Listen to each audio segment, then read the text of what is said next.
Welcome to Seaville Stories of Home, a collection of interviews with members of the Charlottesville-Albemarle community. Seaville Stories of Home is brought to you by Habitat for Humanity of Greater Charlottesville in support of the Cost of Home campaign. This series seeks to understand issues related to the rising cost of home through the voices of our local neighbors and aims to encourage a culture of listening in our community. Today, we hear from Cheryl James. Cheryl moved to Charlottesville in 2008 with a partner of 7 years. Her life was relatively normal. She worked hard as a full-time certified nursing assistant helping elderly and disabled individuals and lived with her boyfriend in a comfortable 3-bedroom home in the Stonehenge community.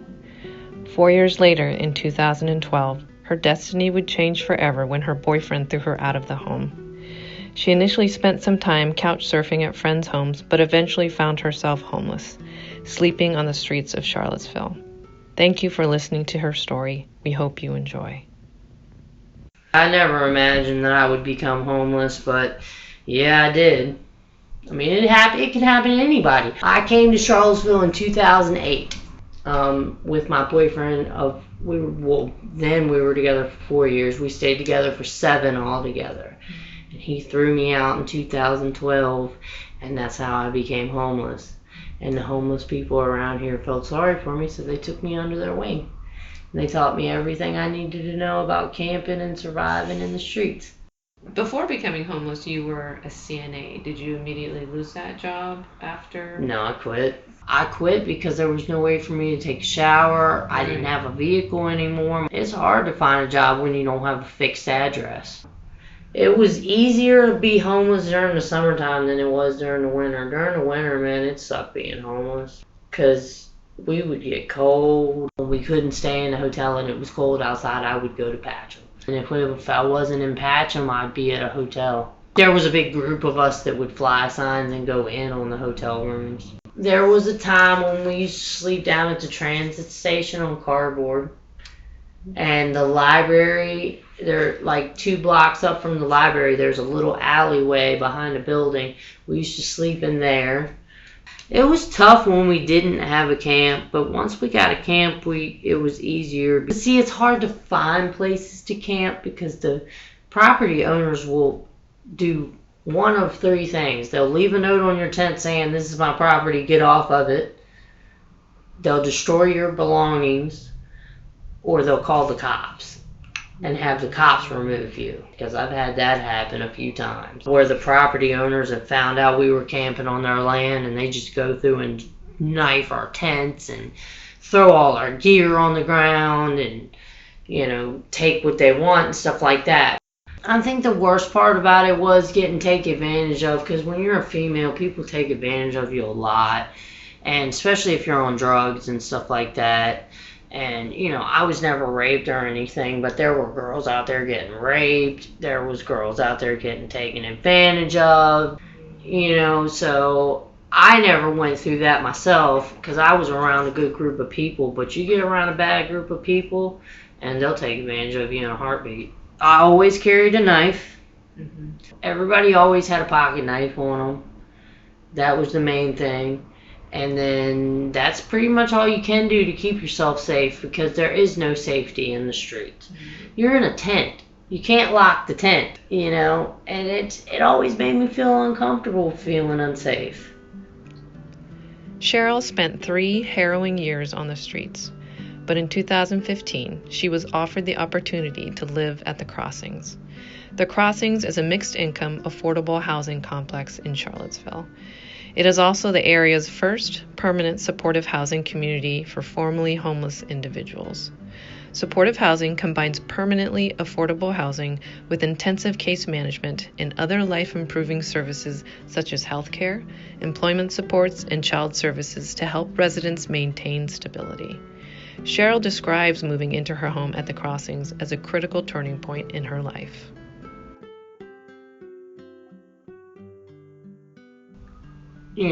I was really excited when they got my place for me, and I didn't know how to act. It was weird having your own place, because I had never, this is the first time I've ever lived by myself. Some people get these places and then they mess up and go right back in the streets because that's all they've ever known. It's like their comfort zone. It's like being in jail your whole life, and then you get out and you don't know what to do, so you reoffend and go back to jail because it's your safety zone. It's all you've ever known. Oh man, it was such an adjustment from living outside to living inside, and being able to take a shower whenever you wanted to. Being able to eat, being able to go grocery shopping and buy food. It was just learning how to budget your money so that your bills were paid. I became more stable. My mental state started to even out. They connected me with Region 10. They connected me with UVA. The crossings is supportive housing. Low-income housing is different because you got to do it on your own. Here, there's always somebody here if you need something, like a case manager or a staff member or something, and that makes me feel safer. They're always here if we need something. If something breaks in the house, you just call the staff member. And the thing I like the most is that it makes me feel safe because they check everybody in and out. We can't have overnight guests, so there's no creepy people in the building. And then I also like that we have access to the gym and the computer lab and stuff like that. I mean, there were times when I just wanted to give up, but I didn't, and it led me to here. Cheryl has been living at the Crossings now for 4 years. Since moving into supportive housing, she has reconnected with family, stabilized her physical and mental health, and is in active recovery from a debilitating substance use disorder that nearly took her life. With this stability, Cheryl now has a capacity to dream about her future.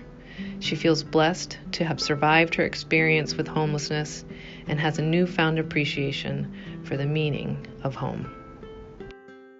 If I didn't get this place, I'd probably be dead by now. Either via overdose or somebody probably killed me in the streets. If I didn't get out of the streets, I wasn't going to make it much longer. I was only 96 pounds when I moved into this house. I was starving to death. I think the most important things I learned was how to be tough. How to have a thick skin. How to survive on my own, Did it change your perspective on people? It did. It opened my eyes that, even homeless people can be good people. They just get stuck out there for the wrong reasons, or they make mistakes in their life.